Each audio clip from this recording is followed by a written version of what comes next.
Alright, so my name is April, and this is my lab practical one for identifying the bones for the appendicular skeleton.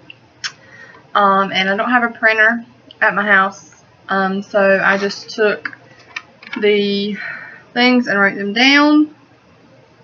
See, just wrote them all down so I could have a copy.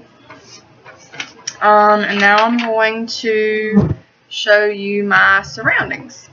And yes, there's a deer head at the back. That's the first deer I ever shot. Alright, and then this is my table that I'm sitting. There's a lot of makeup, but that's just a skeleton and the paper right here in the middle. There's that. Alright. So let's see if we can get started. Alright, so this is my paper. I'll put it in front of me so I can see. And there's my little skeleton. Alright, so the first one we're going to start with is the humerus. And that is here. Alright, then we're going to go to the greater tubercle. And that is the top outer part of the humerus, which is up here, right over there. Yeah.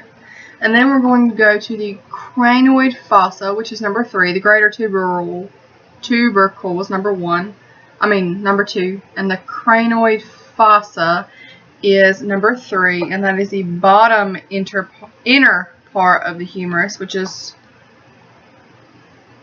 right over here. And then the ulceration fossa is number 4. That's right in there. That's the groove part. Alright, then number 5, we have the medial epicondyle, and that is the inner part of the humerus. Well, right in there. Alright, and then number 6, we have the clavicle, which is better known as the collarbone for layman's term, and that's right there. That's the clavicle. And then number 7, we have the radius, which is on the thumb side. So there's the thumb of the skeleton. So the radius is right there. Right there. Alright, and then we have the radial head, which is the top part of the radius up here near the elbow. And then number 9, we have the radial tuberosity, radial tuberosity, that is below the head of the radius, which is right here. Right there. Alright. Then we go to the ulna, which is on the pinky side. So it's the one beside the radius, which is right there. And then we have the ulceration process.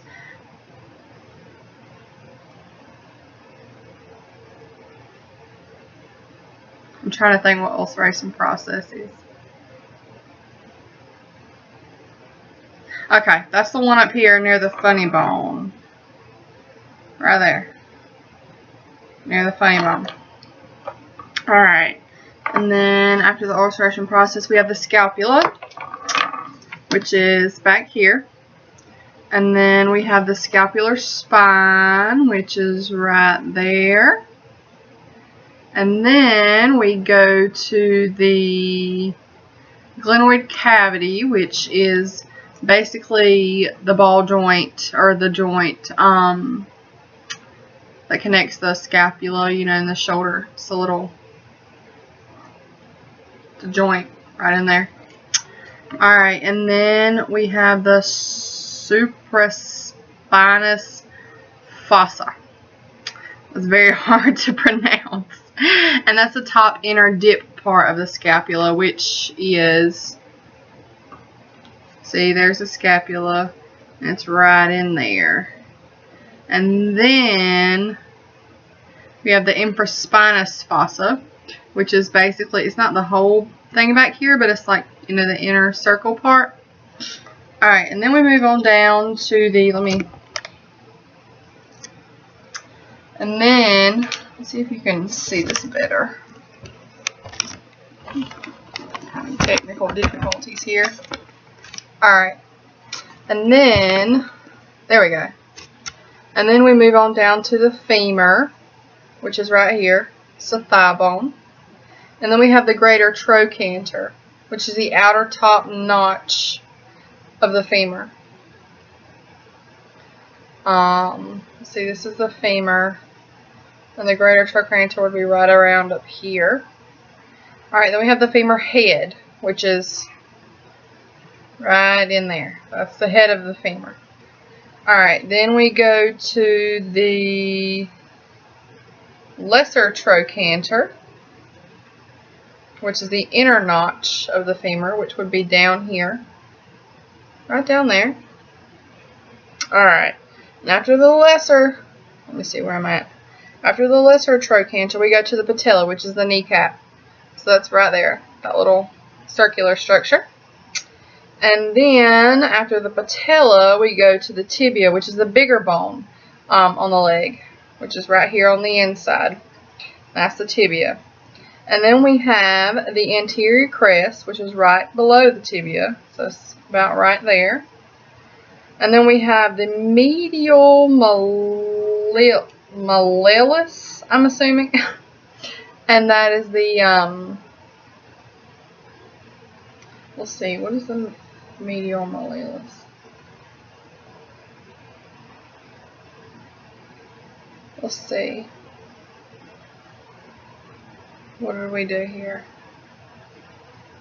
We did the anterior crest. We go to the medial. I always get confused on this one. Alright, I'm going to skip the medial malleolus and come back to it. Then we have the fibia, which is this one right here. And the lateral malleolus is the bottom part of the fibula. Oh, okay. The medial malleolus is this part right down where you can't see. Alright, so we have the medial malleolus right down here, and then we have the fibia, and then we have the lateral malleolus right there, yeah. Alright. And then we're going to move on to the carpals, which are the wrist bones. And then we're going to move to the metacarpals, which are the hand and palm bones right there before you get to the phalanges. And then after the metacarpals, we have the tarsals, which are the bones right there.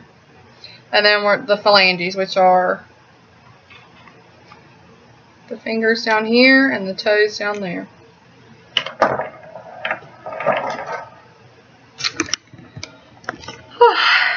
Okay. And I'm sorry for the pause there on the medial malleolus. I just went mind blank. But that is the appendicular skeleton. Thank you very much.